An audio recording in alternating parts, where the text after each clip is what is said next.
salvation. Jesus Christ, the living cornerstone, crucified and risen to redeem us. We adore and worship Him alone. 오후에도 저희들이 보실 말씀은 복음과 관련된 말씀으로서 누가복음 15장 3절부터 7절까지 누가복음 15장 3절부터 7절까지 보도록 하겠습니다. 누가복음 15장 3절부터 7절까지입니다.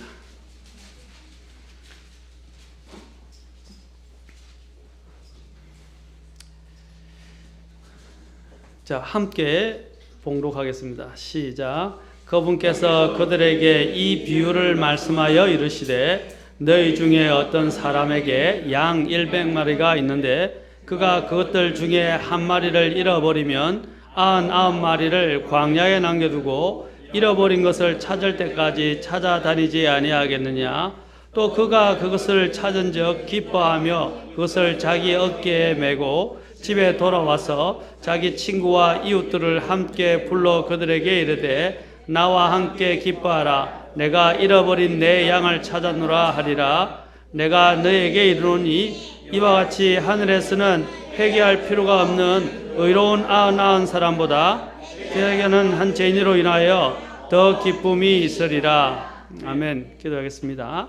하나님, 오늘 이 시간 하나님께서 또 신실하게 나온 우리 성도님들을 아끼시고 하나님의 생명의 말씀으로 먹이시고 입히시고 또 가르쳐 주시고 깨닫게 하시고 또 이 말씀을 가지고 살아갈 수 있도록 지혜와 또 권능을 더해 주시고 또 이 시간에 사탄이 틈타지 않도록 우리의 마음을 온전히 지키시고 마음을 여사 주의 말씀을 듣게 하옵소서. 이 모든 것을 주님께 의탁하며 예수님의 귀한 전함을 받들어 기도합나이다. 아멘. 앉으시겠습니다. 저는 오늘 이 본문 익히 우리가 잘 알고 알려진 또 본문이지만 저는 새로운 각도에서 이 말씀에 대한 부분들을 여러분이 좀 조명해 볼 수 있도록 한번 짚어보고자 하는 부분이 있습니다. 오늘 제목은 잃어버린 한 영혼의 귀중함을 아는가? 잃어버린 한 영혼의 귀중함을 아는가? 오늘 이 말씀의 본문의 배경을 볼 필요가 있습니다. 마태복음 18장 12절부터 13절에도 비슷한 본문이 나옵니다. 이와 비슷한 본문. 근데 여러분, 제가 오늘 이 부분들을 잘 들으셔야 됩니다.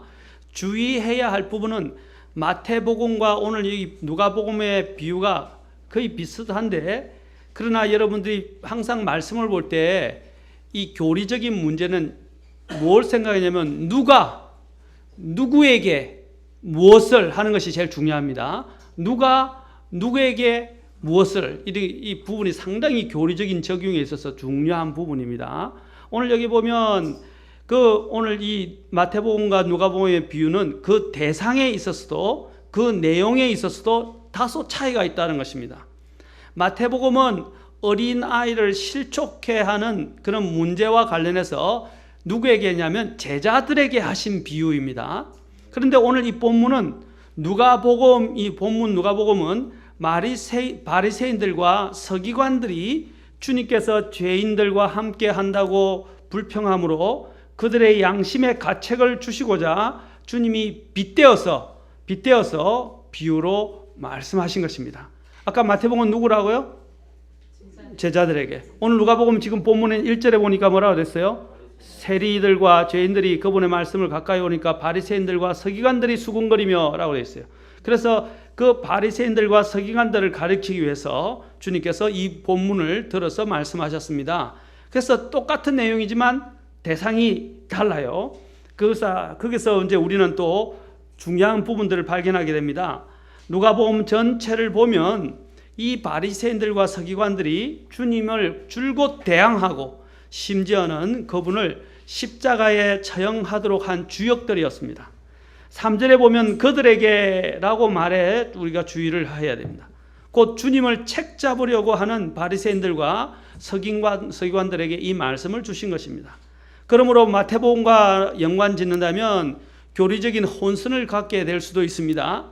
오늘은 그것이 오늘의 주제가 아니기 때문에 근데 마태복음에 대한 부분은 다음 기회에 미루기로 하고, 주님께서는 이 누가복음 15장에서 주님께 대하여 불평을 하는 바리새인들에게 이 세 비유를 들어서 세 가지 비유가 나오는데 그들의 위선과 외식을 책망하시는 것입니다. 그리고 또 한편으로는 이 비유를 통해서 잃어버린 한 영혼의 귀중함을 오늘 강조하신 내용, 두 가지 목적이 다 있습니다. 1절부터 9절이 아까 잃어버린 한 마리의 양의 비유가 여기서 나옵니다. 그 다음에 두 번째로 1절부터 7절 죄송합니다. 8절부터 10절에는 하나의 잃어버린 드라크마 언전의 비유를 이야기하고 있습니다. 드라크마 언전. 그 다음에 또 11절부터 32절은 탕자의 비유를 이야기하고 있습니다. 여기서 계속 여기서 공통점은 잃어버렸다라는 것입니다. 이 잃어버린 것에 대해서 하나님은 어떤 마음을 갖고 계시고 잃어버린 것을 찾았을 때 오는 그 기쁨이 얼마나 크고 또한 이 일이 중차대한 것인가를 주님이 이 세 가지 비유를 연달아 말씀하시면서 우리에게 보여주고 계신 것입니다. 오늘 이 비유는 구원에 대한 두 가지 측면과 하나님의 측면과 곧 하나님의 측면과 사람의 측면을 다 보여주고 있는 내용이에요. 자, 구원은 두 가지가 다 있죠. 하나님이 하시는 일이 있고 인간이 하여야 할 일이 있는데 여기 있는 이 비유들이 그 두 가지 측면을 잘 어우러지게 우리에게 보여주고 있습니다.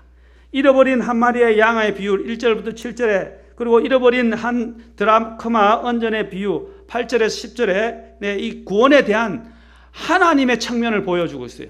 하나님이 어떻게 하시는가? 그런데 11절부터 32절까지 있는 이 탕자의 비유는 구원에 대한 사람이 어떻게 해야 하는가 하는 부분은 측면을 물론 하나님도 보여주지만 주로 강조점이 무게가 바로 잃어버린 이 구원받아야 될 사람이 어떻게 해야 하는가 하는 사람의 측면을 보여주고 있습니다. 다시 말해서 어떤 사람이 자신의 잃어버린 한 마리 양을 찾고 어떤 한 여인이 잃어버린 한 드라크마 언전을 찾듯이 구원받지 못한 영혼을 찾고 찾으시는 하나님의 은혜의 측면과 또 자신의 죄를 회개하고 다시 아버지께로 돌아가는 죄인의 회심의 측면을 잘 이 탕자의 비유를 통해서 또 보여주고 있습니다. 이것은 아주 중요합니다. 만약 우리가 전자적 측면만 강조하게 되면 극단적인 칼빈주의 입장에 빠지게 되고요. 우리가 후자적인 이런 측면만 강조하게 되면 알미니안주의라고 해서 사람이 자기의 행위로 구원받는 걸 강조하는 것이 알미니안주의입니다. 자기가 행위를 잘못하면 구원을 잃어버리고 또 행위를 해야 구원을 얻는다는 이런 가르침이 알미니안주의예요. 그래서 극단적 칼빈주의와 극단적인 알미니안주의에 대한 부분들을 이렇게 골고루 하나님이 어떻게 균형 있게 우리가 취해야 되는지를 보여주는 것이 오늘 이 본문 속에도 다 나와 있어요. 우리는 이 양극단에 빠지지 말아야 하고 성경은 이 세 가지 비유를 통해서 이 두 가지 측면, 곧 구원에 대한 하나님의 측면과 사람의 측면을 모두 가르치고 있음에 주의를 기울여야 합니다. 자, 여기 보면 1절을 보시면 이 바리새인들과 세리들은 주님의 말씀을 들으려고 왔습니다. 그러나 바리새인들과 서기관들은 이 사실을 터집 잡았습니다. 이들은 자신들을 어떻게 생각했습니까? 스스로를 아주 거룩하고 구별되어졌고 택감 받았다고 이야기하고 의롭다고 생각했어요. 그러나 사실 실상을 들여다보면 어떻습니까? 그들은 위선적이고 외식적이며 교만하고, 아까 우리 교만 이야기했는데 교만하고 시기심과 자기 의로 가득 차 있었던 사람들이었고 심지어는 자기들의 헛된 영광들만을 구하는 사람들이었습니다. 그게 성경에 특히 마태복음 23장에서 주님은 그들에게 경로하시면서 경고하셨습니다. 화 있으라 라고 말씀하시면서 누가복음 16장 15절에서도 우리는 그들에 대한 주님의 책망을 또한 보게 됩니다. 자, 누가복음 16장 15절로 잠깐 가보십시오. 그들을 어떻게 책망하시는지. 그분께서 그들에게 이르시되 너희는 사람들 앞에서 너희 자신을 의롭게 만드는 자들이나 너희 마음을 하나님께서 아시나니 사람들 가운데서 높이 평가받는 것은 하나님 보시기에 가증한 것이니라. 이게 바리새인들의 면모입니다. 그들은 어떻게 했어요? 자신들을 의롭게 만드는 사람들이에요. 스스로가 그들은 율법의 행위로 스스로가 어렵게 되기를 원했고 그것으로 하나님을 기쁘시게 할 수 있다고 생각했어요. 그러나 하나님의 법은 그렇지 않았어요. 율법을 주신 목적이 뭡니까? 죄를 깨닫게 하고 자신들이 부족하다는 걸 알게 하고 하나님 앞에 엎드리고 하나님의 긍휼을 구하고 하나님의 의를 대신 잊기를 갈구하게 되는 것. 이것이 율법의 목적이에요. 그 의를 갈구해서 그 의를 통해서 완전하게 의롭게 되어질 수 있는 수단이 뭐였어요? 주님이 주신 바로 예수 그리스도였어요. 맞습니까? 믿음으로 의롭게 되어야 되는데 이들은 행위로만 생각했어요. 그래서 자신들의 행위를 자꾸 통해서 나타내려고 그랬고 그 다음에 어떻게 했어요? 사람들에게서 나는 이런 사람이다. 우리 아까 동민이 형제가 간증을 잘했는데 이런 사람이다 하고 다른 사람들 평가받기를 원했던 것입니다. 이게 바리새인들의 모습이에요. 우리도 그럴 수도 있다는 것입니다. 이들의 이러한 외식적인 행위들에 대해서 주님께서는 화 있으라라고 말하면서 마태복음 23장에서 말씀하시기를 너의 장과 대접의 겉은 깨끗이 하지만 속은 아주 여러 가지 착취와 여러 가지 월권과 하나님이 기뻐하지 않는 이런 것과 가득 찬 회칠한 무덤과 같다고 말씀하셨습니다. 겉은 아름답게 보였지만 속은 죽은 사람들의 뼈와 모든 부정한 것들로 가득 차다고 23장 25절과 27절에서도 주님께서 엄히 경고하시고 책망하셨습니다.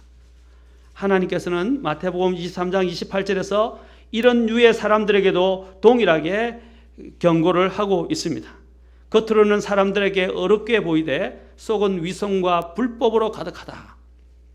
하나님께서는 사람의 외모를 중시하지 않으시고 중심을 보십니다.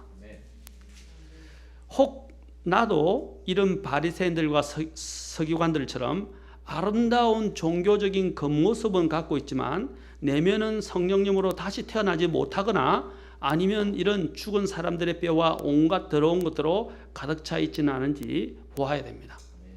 여기에 모임에 오는 것은 참 중요한 일입니다.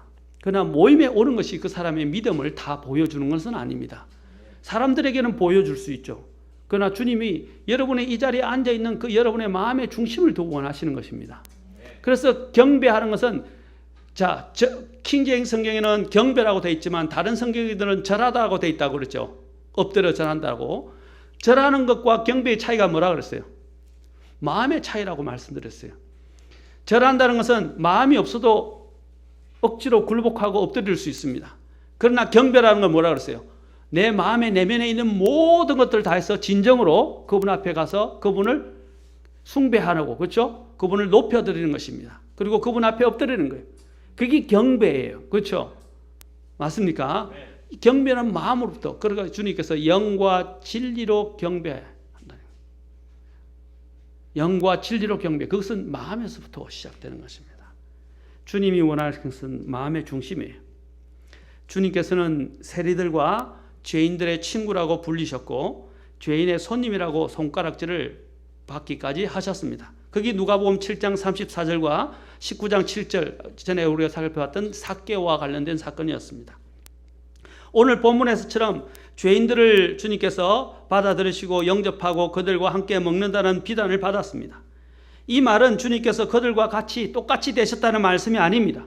바리새인들은 그들을 어떻게 했습니까? 나는 어려우니까 그들을 더럽고 가정스럽게 여기서 멀리 했지만 우리 주님께서는 그 스스로가 어려우심에도 불구하고 그들을 불쌍히 여기셔서 그들을 구원하시고자 하셨다는 것입니다. 주님께서는 내가 의로운 자를 부르러 온 것이 아니요 죄인들을 불러 회개하려고 왔다라고 마태복음 9장 13절에서 말씀하셨습니다. 또한 누가복음 19장 10절에서도 사람의 아들이 잃어버린 자를 찾아 구원하러 왔다라고 말씀하셨습니다. 그분은 명백히 죄인들, 특히 잃어버린 자를 찾아 회개에 이르게 하시고 구원하시기 위해서 오신 것입니다. 그러나 바리새인들은 어떻게 했습니까? 영혼들의 구원에 대해서, 영혼들에 대해서 관심이 없었어요. 오늘 우리가 교회 나오면서도 교회에서 영혼들의 관심이 없는 사람들이 너무 많아요. 일도 중요하지만요, 일보다 더 중요한 것이 영혼들입니다. 아멘.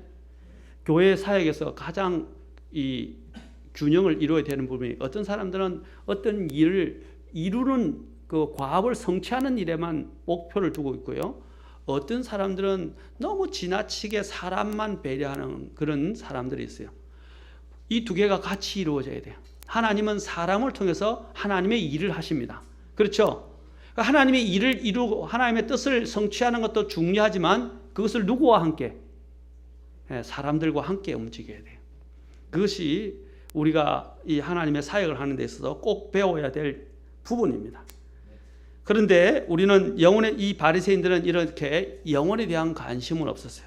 자기 영광과 자기 의를 세우는데 자기 평판들에만 관심이 있었습니다. 그들의 외식적인 종교 행위들과 스스로의 영광을 취하는데 그들은 관심을 쏟았습니다. 이 얼마나 대조적입니까? 우리 주님은 의로우심에도 불구하고 어떻게요? 진짜 의로우심에도 불구하고 죄인들을 향해서 항상 마음을 두고 계셨는데, 이 바리새인들은 사실은 완벽하게 의롭지도 않으면서 어떻게 해요? 그들은 자신들을 의롭다 여기면서 죄인들과 자신들을 구별시키고 분리시키고 죄인들을 정죄했습니다. 저와 여러분은 어떤 모습입니까? 저와 여러분은 어떤 모습입니까? 나 스스로 의롭다고 하고 다른 사람들 정죄하고 다른 사람과 나를 구별시키는 사람 아닙니까? 그 동명제 참 간증을 오늘 맞게 잘한 것 같아요. 그렇죠? 이와 같은 바리새인들과 서기관들의 행동과 불평 때문에 주님께서는 오늘 이 비유를 말씀하신 것입니다. 4절에 있는 비유에 오늘 첫 말씀을 보십시오. 4절에 15장 4절에서 너희 중에 어떤 사람에게 라고 말씀하고 계시지 않습니까? 너희 중에 어떤 사람에게. 자, 너희 중에 어떤 사람에게 양 100마리가 있는데, 이 말은 유대인들의 생활 방식을 말씀하시는 것인데요. 유대인들은 주로 어떻게 해요? 목축, 양을 치는 자들이었습니다. 그래서 그들에게 하신 이 잃어버린 양의 비유는 그들의 정곡을 찌르는 비유였습니다. 양을 치는 목자는 각 양에 대한 책임을 지고 있어요. 매일 방목이 끝날 무렵에 그들은 일일이 양떼를 어떻게 해요? 숫자를 헤아렸어요. 한 마리도 잃어버리는가 한 마리. 100마리라고 여기서 이야기했죠? 100마리. 그 숫자를 다 헤아리고 있다는 것입니다. 그 중에서 한 마리라도 잃어버려서 99마리고 한 마리가 없다. 그러면 어떻게 해요? 목자는 양 도둑이나 일이나 사자와 같은 야생 식물들에 의해서 약탈당하지 않은 이상 자신이 그 값을 변제해야만 했습니다. 문제는 변제하는 데서만 끝나는 것이 아니라 양을 잘 관리하지 못한다는 불명예까지 얻게 돼서 자신의 목자직까지 위기에 처할 수도 있습니다. 그래서 목자는 양이 죽었을 경우에는 어떻게 했냐면 그 시체라도 찾아서 메어서 가지고 집으로 돌아와야 했습니다. 끝까지 양을 책임진다 이 말입니다. 우리 주님께서도 다른 이유에서보다도 자신의 양인 우리를 너무나 사랑하셨기 때문에 자신의 목숨까지 내어놓으셨고 우리를 구원하기를 기뻐하셨던 것입니다. 이 얼마나 감사한 일입니까? 우리의 선한 목자이신 주님의 대속적인 죽음이 없었더라면 우리는 영원히 잃어버린 바 되었을 것입니다. 4절로 가서 그 구절을 보면 이 구절에서 관심의 중심이 되고 있는 것은 잃어버린 한 마리 양이었습니다. 이 비유의 말씀에서 하나의 풀기 쉽지 않은 문제가 있는데, 여러분 이 성경을 보면서 두 가지 해석이 있어요. 저는 두 가지 중에 후자를 말씀드리고 있습니다. 하나는 뭐냐면, 여러분 잘 들으세요. 잘 들으십시오. 첫 번째 양 100마리 중에서 99마리는 이미 구원을 받은 사람이다 라고 이야기하고, 한 마리는 그 중에서 잃어버린 사람이다 라고 이야기하는 이론이 있고요. 또 하나는 이론이 아니라 해석이 있고, 또 하나는 어떤 해석이냐면 99마리는 이미 구원을 받은 존재가 아니라, 오늘 제가 설명을 할 것입니다. 이들이 바리새인들과 같이 스스로를 어렵다 하는 자들이고, 또한 한 마리는 스스로가 죄인으로 여겨서 찾아야 될 죄인이다 라고 이야기하는 해석이 있습니다. 두 가지 해석이 일리가 있지만 서로 팽팽합니다. 팽팽해요. 그러나 제가 오늘 보여주고자 하는 것은, 제가 왜 마태복음과 누가복음의 이 두 말씀을 비교해서 말씀드리냐면, 마태복음의 경우는 뭐라고 그랬어요? 제자들에게 하셨죠. 그러면 잃어버릴 염려가 없고 이미 구원받은 자들에 대한 겁니다. 그런데 주님이 오늘 이 말씀을 누구에게 했다고 그랬어요? 바리새인들과 서기관들이나 서기관들에게 했죠. 종교 지도자들에게 했을 때는 뭐라 했습니까? 그들이 하고 있는 스스로 어렵다 하고 자신들이 다른 죄인들과 분리하고 그들을 정죄하는 그들의 마음의 중심을 주님은 깨뜨려 보시고 그들의 죄들을 지적하시기 위해서 이 비유를 하신 거예요. 그렇다면 후자가 더 바른 해석의 가능성을 갖고 있다고 저는 믿습니다. 그래서 저는 그 측면에서 말씀을 드리고 싶어요. 오늘 여기서 99마리의 이 정체가 밝혀진다면 양 100마리의 정체는 쉽게 또 우리가 알 수 있습니다. 자, 여기서 7절에 보면 이 99마리가 아까 이미 구원을 받은 사람들이 아니라 스스로 의롭다고 생각하는 99마리를 이야기한다는 것을 제가 지금 여기서 본문을 통해서 말씀을 드리고자 합니다. 왜냐하면 여기에 보면 7절에 뭐라고 그랬어요? 7절에서 회개할 필요가 없는 이라고 이야기하니까 이미 회개했기 때문에 회개할 필요가 없다고 이야기하지만 여기서 회개할 필요가 없다라고 말할 때 이 말은 스스로 회개의 필요성을 느끼지 못하는 사람들에 대해서 이야기한다고 믿습니다. 스스로 자신은 나는 회개할 것이 없고 나는 의롭다고 이야기하는 사람들에게 말씀하시는 것입니다. 이제는 더워서 에어컨을 켜야 될 것 같네. 그리고 더우시니까 또 공기가 탁탁해서 그러신지 많이들 좀 조시네요.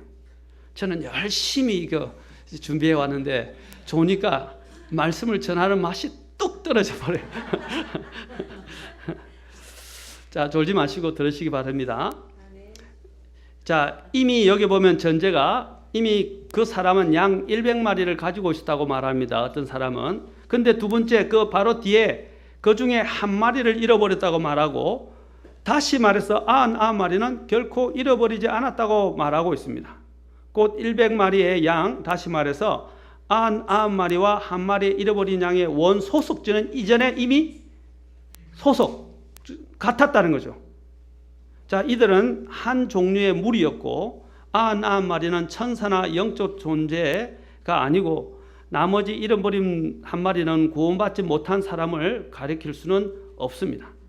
또한 문제는 99마리와 잃어버린 한 마리는 이전에 한 무리였는데 현재 그 중에 한 마리를 잃어버렸다는 데 있습니다. 한 마리 잃어버린 양을 찾기 위해서 양 99마리를 어디에 버려뒀다고 그랬어요 지금? 우리가 아니고요. 광야는요. 목자가 없으면 뭐가 있어요? 많은 적들이 있고 위험에 노출되는 장소예요. 그렇죠? 그런데 이것에서는 뭐라 그랬어요? 광야에 버려뒀다고 그랬습니다. 광야에 버려두고 한 마리를 찾아서 갔어요. 광야는 양들이 안전하게 있을 수 있는 처소가 아닙니다. 광야는 성경에서 그렇게 좋은 의미로 쓰여지고 있지 않습니다. 광야는 경작되거나 개간되지도 않아서 씨를 뿌릴 수도 없고 어떤 채소도 자랄 수 없는 황량한 곳입니다. 예수님이 탄생하던 시기에 목동들은 들판에서 양들을 방목했지 광야에서 방목하지 않았음을 누가복음 2장은 기록하고 있습니다. 광야는 성경 전체에서 보면 세상을 의미하거나 시련과 시험과 연단을 겪어야 하는 장소임을 말하고 있습니다. 그리고 또한 맹수들이 우글거리는 장소입니다. 그런데 왜 99마리를 이 광야에 버려두어야 했을까요? 본문을 주의해 보면 목자는 여러 사람이 아니라 한 사람이었어요. 그 목자가 그 양들을 버려두고 잃어버린 한 마리를 찾아가고 있습니다. 왜일까요? 지금 답변하면 재미가 없으니까 조금 이따가 답변 드리겠습니다. 잃어버린 한 마리 양을 결국 어디서 찾았습니까? 6절을 보십시오. 자, 6절에 보니까 어떻게 했어요? 집에 돌아와서 5절에 보니 5절과 6절에 자기 어깨에 메고 집으로 돌아왔다고 그랬어요. 그럼 99마리 어디 간 거예요? 광야에 두고 지금 어디로 왔다고 그랬어요? 집으로 왔다고 되어 있어요. 그러면 다른 99마리를 광야에 두었다고 이야기를 하고 있습니다. 그들은 집으로 데려왔다고 오늘 본문에서 말씀하지 않습니다. 왜 광야에 버려두었을까요? 이것도 나중에 말씀드리겠습니다. 혹 누군가가 주장하는 것처럼 이 99마리의 양이 의롭게 되고 이미 구원받은 양들이고 그 광야에 다른 목자들도 함께 있어서 그 양들을 지켰다고 한다면 왜 목자는 잃어버린 한 마리 양을 찾은 뒤 광야로 가서 그들과 합세하여 함께 집으로 돌아오지 않았을까요? 분명히 성경에서는 99마리의 양은 집으로 돌아왔던 표현은 한마디도 없습니다. 단지 한 마리만 어깨에 메고 집으로 돌아왔다고, 그리고 잔치를 벌였다고 말하고 있습니다. 실제로서 회개할 것이 없는 이란 말, 99마리라는 것은 이미 스스로 의롭다고 하기 때문에 회개가 필요 없다고 생각하는 사람들을 지금 지적하신 말씀이라고 믿습니다. 회개가 필요 없는 사람들, 곧 자신들이 뭐라고 했어요? 의인들이라고 말하고 있어요. 도대체 여기서 말하는 의인들은 누굽니까? 아까 대상이 누구라고 그랬어요? 바리새인들과 서기관들이라고 그랬죠. 바로 그들을 두고 주님은 말씀하신 것입니다. 그들에게는 목자가 필요 없어요. 구원자가 필요가 없었던 것입니다. 양 100마리는 교리적으로는 유대인들을 가리키며 영적으로는 우리 그리스도인들에도 적용할 수 있습니다. 자, 마태복음 9장 아까 10절에 13절에 보면 거기는 또 주님이 말씀하신 것이 있습니다. 뭐라고 그랬습니까? 나는 의인들을 부르러 온 것이 아니요 죄인들을 회개에 이르게 하려고 왔느니라 라고 말씀하시고, 건강한 사람들에게는 의사가 필요 없지만 병든 사람에게는 필요하니라 라고 말씀하셨습니다. 아멘. 주님이 오신 것은 죄인들이에요. 주님을 필요로 하는 사람들은 죄인이었어요. 스스로 의롭다고 하는 사람들은 회개할 필요가 없었고 그들에게는 목자가 필요가 없어요. 오늘 이 본문 끝부분에서 뭐라고 했습니까? 의인들을 부르러 온 것이 아니요 죄인들을 회개에 이르게 하려고 왔느라 라고 마태복음에서 말씀했습니다. 여기서 있는 의인들은 누구냐면 12절에 의사가 필요 없는 건강한 사람들입니다. 바로 스스로 건강하다는 바리새인들을 가리킵니다. 주님이 요한복음에도 뭐라고 하셨어요? 죄인들에게 종교 지도자들이 뭐라고 그랬어요? 우리는 죄가 없다. 또 우리는 본다 라고 이야기했어요. 그러니까 주님이 뭐라 하셨어요? 너희가 본다 함으로 어떻게 해요? 그렇죠? 보기 때문에 더 이상 인도를 받을 필요가 없다는 것입니다. 또 그들이 죄를 짓고 있으면서도 스스로 죄가 없다 그러니까 주님이 뭐라고 말씀하셨습니까? 이제 너희는 죄가 없다고 하니까 너희 죄 가운데서 죽을 것이라고 그러셨어요. 바리새인들은 스스로가 하나님 앞에서 의롭고 자신들은 죄가 없다라고 여겼던 것입니다. 주님은 그들의 죄 가운데서 죽을 것이라고 분명히 경고하셨습니다. 이들은 자신을 하나님의 양떼라고 선민이었잖아요. 양떼라고 생각하고 있었고 자신들은 결코 길을 잃어버린 적이 없었다고 생각했는지도 모릅니다. 또한 자신들은 하나님의 거룩한 율법을 어겼다고 믿지 않았고 오히려 순수하고 거룩한 의로운 사람들이라고 믿었기 때문에 결코 회개가 필요 없는 사람들이라고 생각했던 것입니다. 그래서 주님께서는 이런 사람들을 어떻게 해요? 할 수가 없어요. 광야에 버려두신 것입니다. 원래 우리가 주님이 성경에서 우리를 표현할 때 뭐라고 해서 다 길 잃은 양들과 같았어. 각각 자기 길로 가끈을 이사야서 53장에서 말했습니다. 각각 자기 길로 길 잃어버린 양들이 있어요. 원래. 그렇죠? 원래 한 우리에 있던 사람들이 있어요. 그런데 길 잃은 양이었는데 정말 의사가 필요하고 정말 목자가 필요한 자들을 주님은 찾아 나서신 거예요. 스스로 어렵다는 자들을 아무리 하려고 해도 말을 듣지 않는데 어떻게 할 수 있습니까? 그렇죠?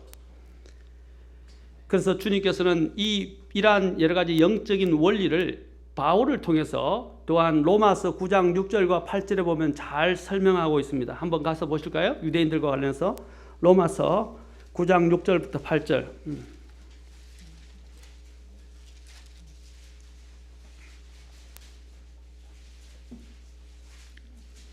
잘 보세요. 이 부분의 원리들을 여기서 잘 보여줍니다. 로마서 9장 6절부터 8절. 그러나 하나님의 말씀이 효력을 상실한 것 같지 아니하니. 자, 무슨 말씀이냐? 잘 보세요. 이는 왜냐하면 이스라엘에게서 난 자들이 다 이스라엘이 아니요. 또한 그들이 아브라함의 씨라고 해서 다 아이들이 아니기 때문이라. 오직 어디 있어요? 이삭 안에서 내 씨가 부름을 받으리라 하시네. 이스마엘이 씨라 불림을 받아요? 이스마엘에게서 난 자들이? 아니죠. 오직 이삭이죠. 이삭은 무엇과 관련되어 있어요? 믿음과 순종과 관련되어 있어요. 맞습니까? 그래서 8절에 육체의 아이들인 자들 즉 이들이 하나님의 아이들이 아니요. 육체로 난 것이 아니요. 오직 약속의 아이들이 그 씨로 여겨지느니라. 그 까닭은 약속의 말씀이 이것이기 때문이라. 곧 이때에 내가 오리니 사라에게 한 아들이 있으리라 하셨느니라. 아멘. 여러분, 약속과 믿음을 통해서만이 하나님의 자녀가 되는 거예요. 육체로 되는 게 아니에요. 저절로 되는 게 아니에요. 우리도 원래는 하나님의 뭡니까? 형상을 따라 만든 존재들이었죠. 맞습니까? 그런데 그 형상을 지금은 잃어버렸어요. 맞습니까? 그 형상을 되찾아야 되는데 어떤 사람이 되찾을 수 있어요? 회개하는 사람들, 자신이 죄인임을 아는 사람들, 목자를 필요로 하는 사람들, 바로 이들만이 바로 회개할 수 있는, 회개해서 다시 주님 앞으로 되돌릴 수 있는 특권을 얻을 수 있다는 것입니다. 법적인 조상들과 맺은 외적이고 법적 계약에 의해서 그들이 양떼라고 이야기할 수 있지만, 그러나 그들은 진정한 의미에서 하나님의 양떼라고 할 수 없습니다. 곧 이스라엘에서 난 사람이 다 이스라엘이 아니라는 것입니다. 아브라함의 씨라고 이야기했지만 육체로 난 그들은 바로 그들이 하나님의 아브라함의 씨가 자녀가 아니라고 말씀하십니다. 요한복음 8장 37절과 39절에서도 주님은 또한 분명하게 이 사실을 말합니다. 요한복음으로 가봅시다. 요한복음 8장 37절에서 39절입니다.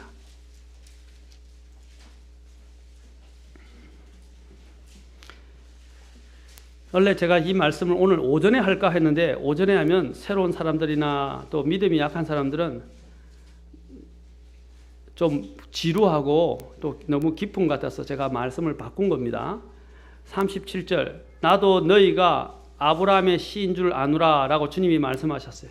그런데 뭐라고 하냐면, 그러나 내 말이 너희 안에 있을 곳이 없으므로 너희가 나를 죽이려 하는도다. 나는 내가 내 아버지와 함께 본 것을 말하고 너희는 너희가 너희 아비와 함께 본 것을 행하느니라 하시니라. 그들이 그분께 응답하여 이르되 아브라함이 우리의 아버지니라 하니 예수님께서 그들에게 이르시되 너희가 아브라함의 자손이라면 아브라함의 행위를 하고자 할 것이로되 하나님께 직접 들은 진리를 너희에게 말한 사람인 나를 이제 너희가 죽이려 하는도다. 아브라함은 이렇게 하지 아니하였느니라. 너희는 너희 아비가 행하는 일들을 너희가 하는도다 하심에 이에 그들이 그분께 이르되 우리는 음행을 통해 나지도 아니하였고. 이건 무슨 말입니까? 예수님이 마리아를 통해서 요셉의 아들로 여겨진 것을 이야기한 겁니다. 우리에게는 한 아버지가 계시니 곧 하나님이시로다 하거늘 예수님께서 그들에게 이르시되 하나님이 너희 아버지였으면 너희가 나를 사랑하였으리니 이는 내가 아버지로부터 나왔기 때문이라. 나는 스스로 오지 아니하였으며 그분께서 나를 보내셨느니라. 너희가 어찌하여 내 말을 깨닫지 못하느냐? 이는 너희가 내 말을 들을 수 없기 때문이라. 너희는 44절 45절 같이 읽겠습니다. 시작. 너희는 너희 아버지의 욕망들을 행하려 하느니라. 그는 처음부터 살인자요 자기 속에 진리가 없으므로 진리 아래 거하지 아니하고 거짓말을 할 때에 자기의 것으로 말하나니 이는 그가 거짓말쟁이요 거짓의 아비이기 때문이라. 그런즉 내가 너희에게 진리를 말하므로 너희가 나를 믿지 아니하는도다. 자, 이들의 상태를 주님이 말씀하셨어요. 너희가 분명히 아브라함의 자손이라고 이야기했지만 아브라함은 나에게 그렇게 하지 않았다는 거죠. 너희가 진정 아브라함의 자손을 이야기한다면 아브라함이 나를 대한 것처럼 너희도 나를 믿고 나를 그렇게 대할 것이라는 것입니다. 그것이 바로 이 이스라엘의 모습이었다는 사실입니다. 사랑하는 성도 여러분, 이 여기 있던 바리새인들과 서기관들은 하나님의 은혜나 긍휼이 필요치 않았던 사람들이었습니다. 그래서 그들은 서서 기도할 때에 오 하나님이여 나는 이 세리와도 같지 아니함을 감사하나이다 라고 기도했습니다. 누가복음 바로 있던 18장에 나와요. 뒤에 18장 11절 12절. 그러나 세리는 어떻게 했습니까? 멀리 떨어져서 차마 눈을 하늘 들어서 하늘 우러러보지도 못하고 가슴을 치면서 하나님이시여 죄인인 저에게 긍휼을 베푸소서라고 기도했던 것입니다. 주님께서 이 둘의 결론 짓기를 뭐라고 말씀하셨습니까? 내가 너에게 말하노니 이 사람 곧 세리는 저 사람 바리새인보다도 의롭게 되어 자기 집으로 내려갔나니라. 자신을 높이는 자는 낮아질 것이요 자신을 낮추는 자는 높아질 것이라 라고 말씀하셨습니다.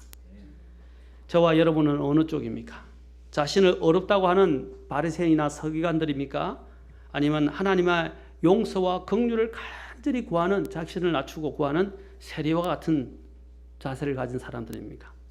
주님께서는 자신을 어렵다고 하는 바리새인들은 광야에 버려두시고 자신의 죄인됨을 고백하고 하나님의 자비와 긍휼을 구하는 잃어버린 그 한 마리 양들은 찾아가셔서 그들을 주님의 집으로 데리고 오실 것입니다.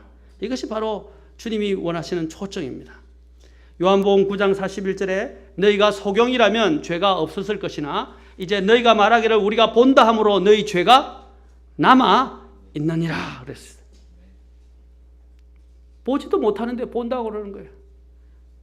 제가 우리 이제 딸에게 이 부모가 자식을 가르치기가 참 쉽지가 않은 것 같아요. 뭔가 가르쳐 주려고 하니까 뭐래요? 자식을 가르치니까 뭐가 딱이야? 알아요. 알긴 뭘 알아? 모르는데, 그렇죠? 그러면 더 혼나요. 그럼 물어봅니다. 그럼 몰라요. 그렇죠? 말하면 다 알아요.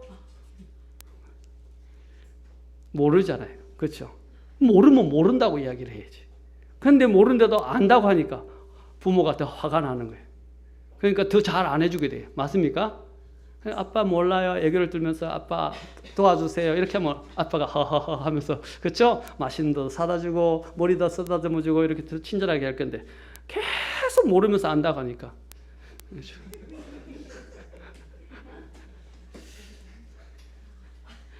세상의 모든 사람들은 왜 애들을 쳐다봅니까? 애들 웃어 죽겠어? 자, 모든 사람들은 이런 100마리 양떼에 속합니다. 이사야서 53장 6절에서는 우리는 모두 양같이 길을 잃어 각각 자기의 길로 갔다고 성경은 말하고, 베드로전서 2장 25절에서는 너희가 길 잃은 양들 같았으나 이제는 너희 혼들의 목자와 감독에게로 돌아왔느니라 라고 지난번에 우리 그 한 목사님이 설교했죠? 그렇죠? 혼의 감독이신 분께로 돌아왔다고 그랬어요. 우리는 길 잃은 양들이었어요. 그 속에 속해 있었습니다. 그 자신들을 어렵다고 여기는 자들은 선한 목자께서 그들을 잃어버린 양으로 간주하지 않기 때문에 그들을 찾지 아니하시고, 지금 구원받은 우리들은 그때 당시 앞에서 살펴본 것처럼 세리와 같이 우리 자신을 길 잃은 양으로서 선한 목자를, 또 구원받아야 할 죄인으로서 구원자와 주님 되신 예수 그리스도를 필요로 하는 자들이었기 때문에 그 선한 목자이신 주님께서 우리를 찾아오셨고 우리를 회개케 하시고 구원하여 주셨던 것입니다. 지금도 하나님께서는 저 한쪽 구석에서 하나님 앞에서 자신이 죄인임을 고백하고 하나님의 긍휼과 용서를 구하는 그런 간절히 찾는 자들을 주님은 찾고 계십니다. 이 한 마리 길 잃은 양을 찾아 집으로 데리고 오려고 어떻게 하셨어요? 목자가 찾아 나서는 것을 보세요. 그리고 찾아 나서서 그것을 찾아서 어떻게 해요? 기분이 좋아서 어깨에 매줘요. 와, 목자의 어깨 얼마나 좋아요, 그죠? 내가 안 걸어도 돼요. 어깨에 매서 편안하게 와서 또 어떻게 해요? 사람들 초청해서 잔치를 벌여요. 잔치를. 이것이 바로 잃어버린 한 마리 양을 얻는 기쁨인 것입니다. 아멘. 오늘 성경에서 보면 계속적으로 아까 누가복음 15장에는 기쁨에 관련된 단어가 많이 나와요. 아까 우리 한 영혼이 상현이라는 우리 어린 친구가 주님을 영접했는데 얼마나 기쁩니까? 그냥 입으로 아멘 아멘 이렇게 할 정도가 아니에요. 할렐루야. 그렇죠? 감사하고 말이야 기뻐해야 됩니다. 사실은요. 오늘 이 기쁨이 얼마나 컸는지, 하나님의 집에 거하셨을 때 그 기쁨이 얼마나 큰지를 아까 우리 읽었던 누가복음 15장에서 이야기를 합니다. 한번 같이 보시죠. 15장 6절에서 뭐라고 그랬습니까? 집에 돌아와서 자기 친구와 이웃들을, 자 5절에도 나옵니다. 계속 기쁨이라는 단어가 나와요. 5절에도 그가 그것을 찾은 적 어떻게 해요? 기뻐하며. 6절에도 어떻게 되어 있습니까? 집에 와서 친구들과 이웃들을 함께 불러서 함께 그들에게 나와 함께 기뻐하라. 내가 잃어버린 내 양을 찾았노라.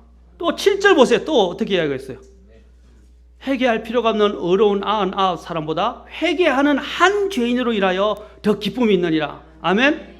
여기서 회개할 필요가 없는 어려운 99 누구예요? 바리새인들과 서기관들이죠. 그러나 회개하는 한 죄인으로 인하여 더 기쁨이 하늘에서 있을 것이라고 말하고 있습니다. 드라크마 비유에서도 보십시오. 8절에서도 10절에도 보십시오. 그가 보십시오. 8절에서 10절에서 9절을 보십시오. 그가 찾은 자 어떻게 했어요? 나와 함께 기뻐하라 하고 사람들을 초청해서, 그렇죠?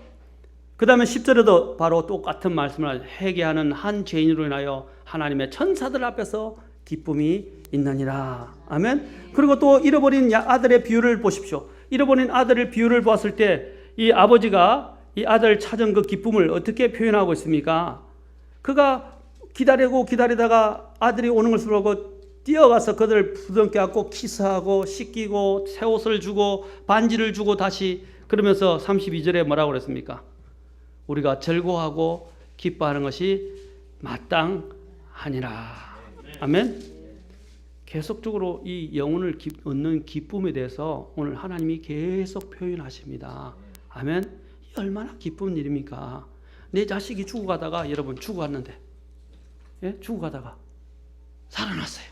이번에 한 자매님 우리 교회 전에 한번 왔었는데, 지금 오후에 왔었죠. 장자매라고. 그 어머니가 병원에 중환자실에 있다가 이 백혈구 수치가 안 올라가가지고 이제 이번 주까지 안 되면 이미 사람의 손을 떠났고 더 이상 할 수 있는 일이 없다고 이렇게 굉장히 경고스러운 우려였습니다. 근데 벌써 왔어야 되는데 안 와서 마지막 이제 주를 기다리고 있었는데 제가 이제 신방을 하고 기도를 하고 난 다음에 토요일 문자가 딱 왔는데 어머니 백혈구 수치가 올라갔어요. 목사님하고 막 얼마나 그냥 막 좋아가지고 너무 기뻐하는 거예요. 근데 이번에도 좀 안 좋다고 다시 또 다른 거 백혈구 수치가 이제 심장 문제하고 이 혈압이 높아졌다고 다시 병 중환자실로 들어가셨는데 기도해달라고 요청이 왔어요. 오늘 아침에 기도를 좀 해주시기 바라고. 그러나 기뻐했던 것은 전에 제가 둘째 동생을 이야기 들었는데 저희 둘째 동생이 밖에 가는데 둘째 동생이 갑자기 없어졌어요. 아무리 찾아도 없는 거예요. 그런데 누군가 우리 둘째 동생이 울고 있으니까 걔가 이쁘다고 택시를 타고 데리고 가려고 그랬어요. 그때 우리 어머니가 발견을 했어요. 그래서 걔를 찾은 거예요. 되찾았어요. 얼마나 기뻐했는지 몰라요. 잃었다가 찾은 거 아닙니까? 그렇죠? 또 죽었다가 누군가 자신의 가족이 살아났을 때 얼마나 기뻐요. 그 기쁨을 헤아릴 수가 없었어요. 또 이전에도 제가 이전에 교회에 있었는데 우리 아이가 있었는데 아이가 말도 없이 밖으로 나가서 혼자 온 찾기를 다 돌아다니고 있는 거예요. 교회에서 아무리 찾아도 없어요. 교회당에서 찾아봐도 없고 바깥에 주변에 갔는데 저 멀리서 찾길에서 혼자서 차가 왔다 갔다 하는데 그가 몇 살 안 됐어요. 아주 유치원생이었는데 제대로 개념도 없는 애가 막 다니다가 찾은 거예요. 그래 애 잊어버렸다고 했는데 찾으니까 얼마나 기뻐요. 이전에 우리 김미경 자매님 같은 경우도 한번 애를 잊어버려 어딨냐 라고 이야기하고 막 발을 동동 굴렀는데 어떻게 있었죠. 또 수영장에서 옛날 캠프 갔을 때 저는 잘 기억합니다. 애가 죽은 줄 알아. 그렇죠? 애가 물에 들어가서 죽은 줄 알았는데 그렇죠? 안 보여가지고 나중에 애가 저게 잘 놀고 있던 걸 발견했을 때 얼마나 기뻤어요. 맞아 안 맞아요? 예, 기뻤죠. 자, 잃어버렸던 것다고 생각했던 것들을 우리가 찾게 됐을 때 그 회복의 기쁨은 말로 형용할 수 없단 말입니다. 오늘 주님께서 말씀하신 것이 그와 같은 거예요. 잃어버린 것들을 찾았다는 그 기쁨은 어떤 것과도 비교할 수 없어요. 그것도 무엇입니까? 생명과 관련된 것입니다. 특히 여러분의 자녀라고 생각해 보십시오. 그런데 우리는 뭐였습니까? 원래 하나님의 형상을 가지고 있었던 자였잖아요. 그런데 하나님께서 우리를 되찾았을 때 그 기쁨은 뭐라고 그랬어요? 7절에서 하늘에서 더 큰 기쁨이 있으리라고 그랬어요. 그게 맞습니까? 그 다음에 10절에서도 아까 뭐라 했어요? 천사들 앞에서 기쁨이 있느니라 라고 말했던 것입니다. 그래서 어떻게 해요? 그냥 기뻐하는 건 아니라 친구들과 이웃들을 불러 함께 모아놓고 함께 기뻐하자 라고 이야기한 것입니다. 그 기쁨이 얼마나 큰 것인가를 말해주는 거예요. 하늘에서 어떤 일이 일어난다고 그랬어요? 하늘에서 하나님의 천사들 앞에서 기쁨이 있다고 그랬어요. 천사들 앞에서. 하나님의 선한 목자 되신 주님은 사절하에 있는 바와 같이 잃어버린 양을 찾다가 안 되면 포기하시는 분이 아니라 그 양을 찾을 때까지 찾아다니시는 분이라는 것을 보여주고 있습니다. 그래서 디모데전서 2장 5절에서는 하나님께서는 모든 사람이 구원을 받고 진리의 지식에 이르기를 원하시느니라. 주님의 마음이에요. 베드로후서 3장 8절과 9절에서는 뭐라고 했어요? 하나님이 한 사람도 어떻게 해요? 모든 사람에 대하여 오래 참으사 한 사람도 어떻게 해요? 멸망하지 않고 다 회개에 이르기를 원하신다고 되어 있어요.